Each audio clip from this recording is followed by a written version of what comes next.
Il vous est peut-être déjà arrivé de travailler intensément sur un projet pendant des mois, voire des années sans aucune contrepartie financière, tout simplement parce que vous y avez cru. Vous étiez dans une situation où parfois vous étiez fort tenté de tout abandonner parce que c'était loin d'être facile. Eh bien, il y a 1 mois et demi encore, j'étais dans cette situation. Après avoir bossé près de 4 années sur l'amélioration d'un logiciel libre, je suis arrivé à un point où j'avais fini par épuiser toutes mes économies et j'étais sur le point de tout abandonner. Mais j'ai quand même poursuivi mes efforts malgré tout et grâce au RMLL, me voici devant vous aujourd'hui pour vous parler de mon parcours qui est peut-être aussi le vôtre. Mais tout d'abord, certains d'entre vous se demandent probablement à cet instant qui je suis. Je suis Ariel Lelia et je suis le développeur d'un logiciel libre d'emailing, de newsletter et de gestion de listes en français qui s'appelle Pomo V5FR et que vous pouvez librement télécharger sur GitHub. Tout au long de cette présentation, je vais vous révéler les 3 stratégies de financement auxquelles j'ai eu recours pour autofinancer le développement d'un logiciel libre dans un pays en contexte de crise économique. Je vais aussi vous montrer les limites de ce modèle économique et enfin, à la fin de la présentation, j'aurai 2 messages importants à transmettre aux développeurs indépendants du monde entier qui vivent aux 4 coins de la planète, qui sont des conseils issus de mon expérience personnelle. Mais avant, laissez-moi vous toucher un mot sur les opportunités qui existent à Madagascar dans le domaine des métiers de l'informatique et ensuite, je vais vous dire pourquoi je me suis déconnecté de ce milieu pour me consacrer au développement de ma propre solution logicielle. Alors, ce qui attire principalement les investisseurs à Madagascar, et ceci est valable aussi bien dans l'industrie textile que dans l'informatique, c'est le bas coût de la main-d'œuvre. Ainsi, un ingénieur informaticien malgache perçoit un salaire moyen de 260 à 400 euros d'après les statistiques récentes, soit quasiment 5 à 10 fois moins cher qu'en Europe. Durant l'année universitaire 2012-2013, l'École nationale d'informatique de Madagascar a accueilli 194 étudiants en master et 296 étudiants en licence professionnelle, des futurs informaticiens qui seront pour la plupart très recherchés sur le marché du travail. Une part de ces diplômés en informatique va rejoindre le marché des entreprises nationales qui sont en demande de compétences qualifiées comme les opérateurs de téléphonie mobile, et une autre part va rejoindre le marché de l'offshoring qui est le plus souvent constitué d'entreprises francophones en SS2I, c'est-à-dire des sociétés de services en ingénierie informatique qui sont implantées à Madagascar en raison de la main-d'œuvre bon marché comme je l'ai dit précédemment. Donc, si vous cherchez des partenaires SS2I à Madagascar, c'est simple, vous tapez SS2I Madagascar ou Offshore Informatique Madagascar sur Google et vous aurez une liste détaillée avec les contacts de ces entreprises. Il faut savoir qu'avec l'île Maurice, Madagascar arrive en tête des 10 pays les plus cités sur le terrain de l'offshore informatique dans la zone océan Indien. Toutefois, un des problèmes récurrents au SS2I, c'est que le turnover, le taux de rotation du personnel est généralement très élevé. Ainsi, une multinationale qui travaille dans le traitement de données informatiques dont la filiale à Madagascar se prévaut de 1200 experts francophones connaît un turnover très important et se voit obligée de recruter presque à longueur d'année dans les journaux. Pourquoi ? Parce que, outre des conditions de travail éprouvantes, il se trouve que les compétences n'y sont pas valorisées de manière optimale. Vu que les SS2I sont elles-mêmes soumises aux tendances du marché international et que sur le marché international concerné, on a surtout besoin de gens qui rédigent des articles pour le web, de télévendeurs, de téléconseillers, d'assistants pour dématérialiser les travaux de secrétariat et de traitement de données. Dans ce cadre-là, les informaticiens se perdent souvent dans des tâches qui ne leur correspondent pas, dans des occupations routinières où il n'y a quasiment aucune place pour la créativité et en l'absence de rémunération suffisante, ils font vite de chercher du travail ailleurs s'ils en trouvent ailleurs. Pour ma part, vous devez savoir que je n'ai aucun diplôme en informatique et je n'ai suivi aucune formation académique en programmation. Tout ce que j'ai appris, je l'ai appris sur le tas. Et ce qui m'intéresse vraiment, c'est de contribuer à des projets où la dimension humaine et l'autonomie dans le travail priment. Et c'est pourquoi je me suis vite déconnecté de ce milieu. Et c'est comme ça que j'ai été amené à m'intéresser au logiciel libre. En 2008, avec une petite épargne de 2000 € en poche, j'avais en tête de mettre en place ma propre entreprise de vente de produits d'information sur Internet. Mon idée en fait, c'était de publier et de mettre en vente des tutoriels de qualité ainsi que des livres traduits de l'anglais en français. Malheureusement, j'ai été vite confronté à deux grandes crises. Première crise, la récession économique qui a débuté en 2007 aux États-Unis a touché peu à peu tous les pays, puis Internet. Non pas que les internautes achètent moins, je pense que c'est plutôt le contraire puisque les offres en ligne se sont beaucoup diversifiées entre-temps, mais la concurrence sur le marché des produits d'information est devenue beaucoup plus rude et comme je démarrais à peine avec très peu de connaissances de fond sur la manière de cibler mon marché, je n'y étais pas du tout préparé. Deuxième crise, dès janvier 2009, Madagascar entre dans une période d'instabilité politique. On se retrouve brutalement dans un régime de transition, les investisseurs quittent le pays, les accords commerciaux internationaux sont brisés et bien sûr, les effets se répercutent sur la vie économique de tout un chacun. Dans ce nouveau contexte d'insécurité de l'emploi et des revenus, mes priorités ont changé. Il fallait désormais trouver un job alimentaire et mettre en parenthèse mon projet d'entreprise de vente en ligne qui m'a rapporté en tout et pour tout au terme d'un an d'activité un chiffre d'affaires rond de 100 €. La rentabilité n'y était pas, il fallait donc aussi réduire les coûts. Et c'est précisément pour économiser sur les charges fixes de mon activité que j'ai commencé à me tourner vers les solutions libres. En fait, ce qui me coûtait le plus cher dans mon système de vente, c'était l'abonnement autorépondeur que je payais 114 € par an et qui me rapportait seulement 100 € en retour. Donc, dès 2010, après avoir cherché et testé pendant quelques mois des logiciels du genre, mon choix s'est finalement porté sur Pomo, avec lequel je me sentais entièrement à l'aise et autonome dans la gestion de ma liste, que ce soit au niveau des inscriptions, des désabonnements, des envois d'emails personnalisés, etc. Et bien sûr, Pomo était entièrement gratuit.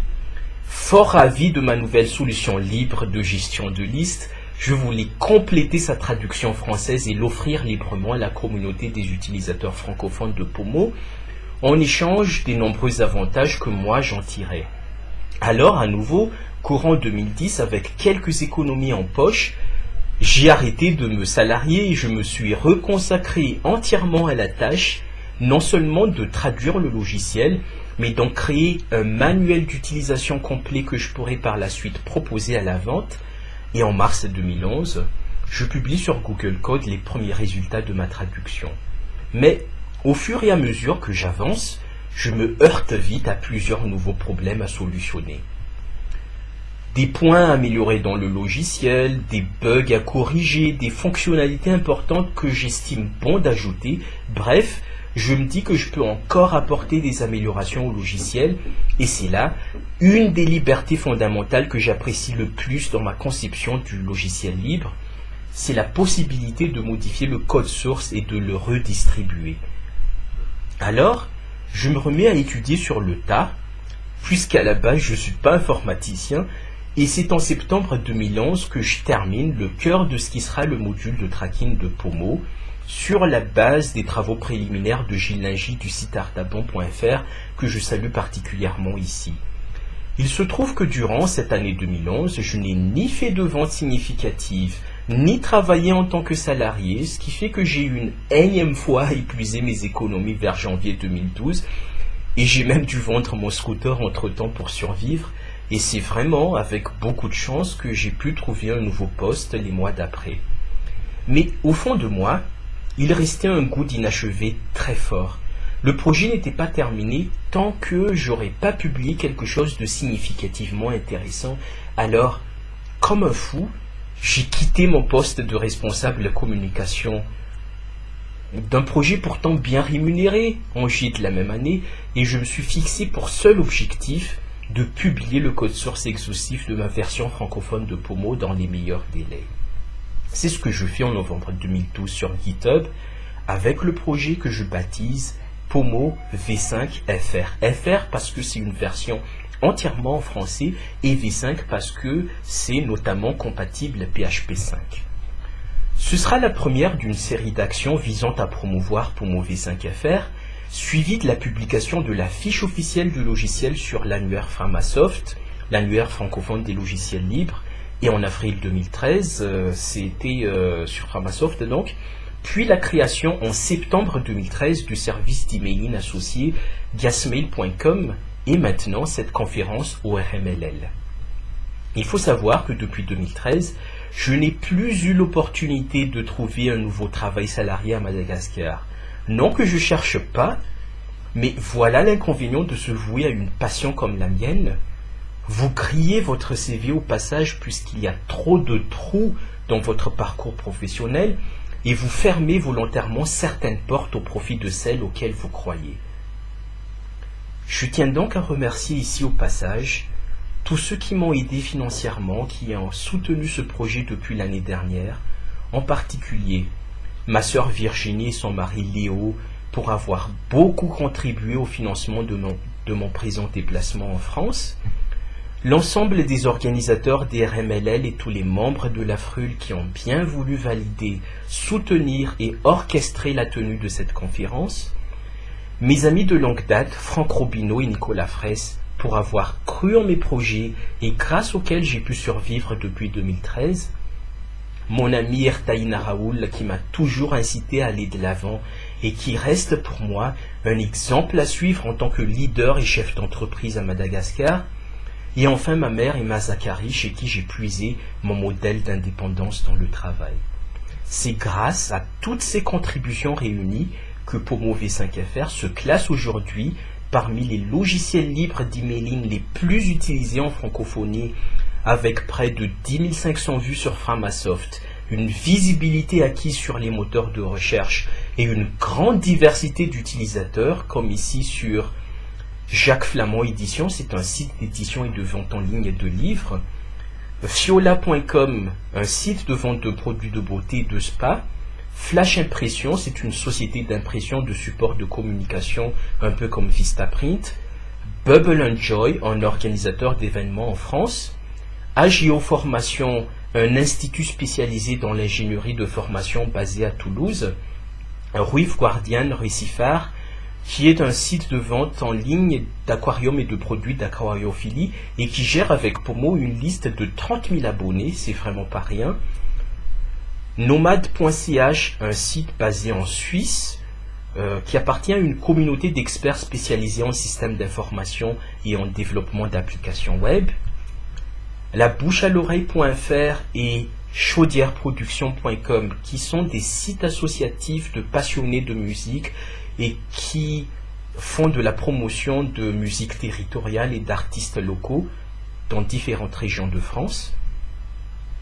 Fratmat.info qui est la version en ligne du journal ivoirien Fraternité Matin. Je citerai aussi le réseau R22ER qui est une association au Québec de militaires à la retraite. Et enfin, je vous présente plus le site officiel du photographe mondialement reconnu Yann Arthus Bertrand qui utilise Pomo V5FR et qui l'a modifié, qui l'a personnalisé parce que justement c'est une des libertés fondamentales du logiciel libre de pouvoir personnaliser et de modifier le logiciel à votre guise. Toutes ces informations vous seront mises à disposition prochainement sur le site mailinfr.com, le site dédié à Pomo V5FR, et qui comportera aussi de nombreux tutos détaillés et illustrés afin que vous aussi, vous puissiez apprendre à l'utiliser très rapidement et commencer à gérer votre liste et vos emailings de manière entièrement autonome. Vous pouvez aussi contribuer au projet en faisant un don au site si vous le souhaitez. Voilà, en résumé, en 4 ans, j'ai eu recours à 3 sources de financement pour le développement de Pomo V5FR. De 2010 à 2013, mon travail en tant que salarié, mais dans des entreprises qui n'avaient rien à voir avec le logiciel libre, ni avec l'emailing. Et depuis 2013, la famille et les amis. Enfin, il y a une quatrième source de financement dont je ne vous ai pas parlé explicitement jusqu'ici, alors que c'est précisément l'ultime finalité de Pomo V5FR, c'est la mailing list, la liste de diffusion. En effet, j'ai une mailing list de quelques 350 abonnés que j'ai construite avec Pomo V5FR, des abonnés principalement localisés en France et au Canada, auxquels je vends des conseils, du savoir-faire, de la connaissance sous forme d'infoproduits téléchargeables. Et comme je viens de le mentionner, à partir de septembre 2013, j'ai aussi démarré un service de gestion de liste en mode SaaS basé sur Pomo V5FR qui s'appelle Gasmail. Ce que je noterai comme un gros point noir au tableau toutefois, c'est l'apport de cette activité web entrepreneuriale qui reste très faible. C'est de l'ordre de 150 € par an aujourd'hui au moment où je vous parle, comparé à ce que je prévoyais au départ comme étant ma principale source de revenus associée au logiciel. En fait, à force de me focaliser sur les améliorations techniques, j'avais d'une certaine manière négligé tout l'aspect vente du processus. Mais peut-on vraiment combiner les deux? J'estime en toute sincérité que oui. Je prévois d'ailleurs d'ici peu de proposer des offres de services plus ciblées par rapport aux besoins de la clientèle. Et voilà justement les deux éléments clés du message que j'adresse aujourd'hui aux développeurs indépendants aux quatre coins de la planète, qui portent peut-être avec eux en eux les germes de projets d'une grande utilité sociale mais que personne d'autre ne connaît, parce que justement, ils ne peuvent d'une manière ou d'une autre les promouvoir efficacement.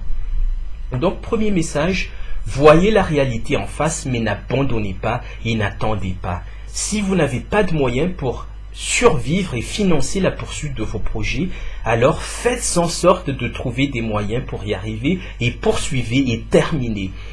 Il est très important d'obtenir des résultats et de les partager, même si ceux-ci ne vous satisfont pas entièrement, parce que c'est en voyant qu'il existe des personnes qui utilisent votre produit, c'est comme ça qu'il va vous encourager à continuer et à améliorer ce que vous faites. Sinon, vous risquez de vite perdre confiance en ce que vous faites, et alors tous les efforts que vous aurez entrepris jusque-là tomberont à l'eau et auront été parfaitement inutiles.